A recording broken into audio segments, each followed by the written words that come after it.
बगॅसपासून साखर कारखान्यात तयार होणारी वीज ही ग्रीन एनर्जी आहे। त्यातून कमीत कमी प्रदूषण होतं। त्यामुळे राज्य आणि केंद्र सरकारनं बगॅसपासून वीज निर्मिती करणाऱ्या साखर कारखान्यांना प्रति युनिट प्रत्येकी 1 रुपयांचं अनुदान दिलं तरी साखर कारखानदारीला मोठा फायदा होईल आणि ऊस उत्पादक शेतकऱ्याला दिलासा मिळेल। त्यामुळे बगॅसपासून वीज निर्मितीला प्रोत्साहन देण्यासाठी राज्य आणि केंद्र सरकारनं साखर कारखान्यांना सबसिडी द्यावी अशी मागणी खासदार धनंजय महाडिक यांनी राज्यसभेत केली। देशातील सहकारी साखर कारखान्यांच्या दृष्टीने एक महत्त्वाचा मुद्दा खासदार महाडिक यांनी उपस्थित केला आहे। खासदार धनंजय महाडिक यांनी राज्यसभेत बोलताना साखर कारखानदारीच्या दृष्टीने एक महत्त्वाचा मुद्दा उपस्थित केला। देशात प्रामुख्याने कोळशापासून वीज निर्मिती केली जाते, त्यातून प्रदूषण वाढतंय। पण देशातील अनेक साखर कारखाने बगॅसपासून वीज निर्मिती करतात, त्यातून शुद्ध आणि हरित ऊर्जा निर्माण होते। बगॅसपासून वीज निर्मिती करताना कमीत कमी कार्बन उत्सर्जन होतं।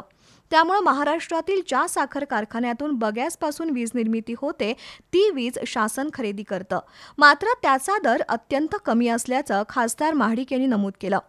एखाद्या साखर कारखान्याला बगॅसपासून वीज निर्मिती करणारा प्रकल्प सुरू करण्यासाठी 100 कोटीपेक्षा अधिक गुंतवणूक करावी लागते। सध्या देशात ग्रीन एनर्जीला चालना देण्याचं सरकारचं धोरण आहे। अशावेळी बगॅसपासून वीज निर्मिती करणाऱ्या साखर कारखान्यांना पाठबळ देण्यासाठी केंद्र आणि राज्य सरकारनं प्रति युनिट 1 रुपयांचं अनुदान द्यावं अशी मागणी खासदार धनंजय महाडिक यांनी राज्यसभेत बोलताना केली आहे। हमारे देश में कई सारी शुगर फैक्ट्रियाज हैं जो बगास प्रोसेस करके कोजनरेशन के माध्यम से बिजली निर्माण करते हैं। सर, ये बिजली क्लीन और ग्रीन एनर्जी मानी जाती है। इससे कार्बन एमिशन ज़ीरो हो जाता है। ये बिजली अक्सर गवर्नमेंट परचेस करती है। महाराष्ट्र गवर्नमेंट भी महाराष्ट्र के सभी शुगर फैक्ट्रीज़ का जो बगास बेस्ड कोजनरेशन से निर्माण होने वाली बिजली परचेस करती है, लेकिन जो उसका रेट है सर वो बहुत कम है। वो 4 रुपीज़ 65 पैसा है, जो कि सभी शुगर फैक्ट्रीज़ को अफोर्डेबल नहीं हो रहा है। सरकार से मांग करता हूँ कि ये क्लीन और ग्रीन एनर्जी जो है, जो शुगर फैक्ट्री में बगैस बेस से बनती है, उसको सब्सिडी देने की ज़रूरत है।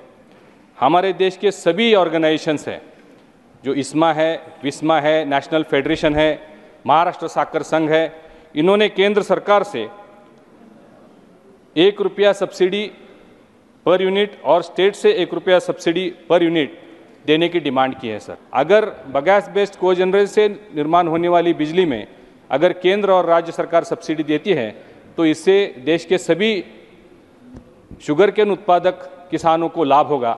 जगभरातून अनेक उद्योजक भारतात गुंतवणूक करण्यास इच्छुक आहेत, त्यामुळे देशात विजेची मागणी वाढत आहे।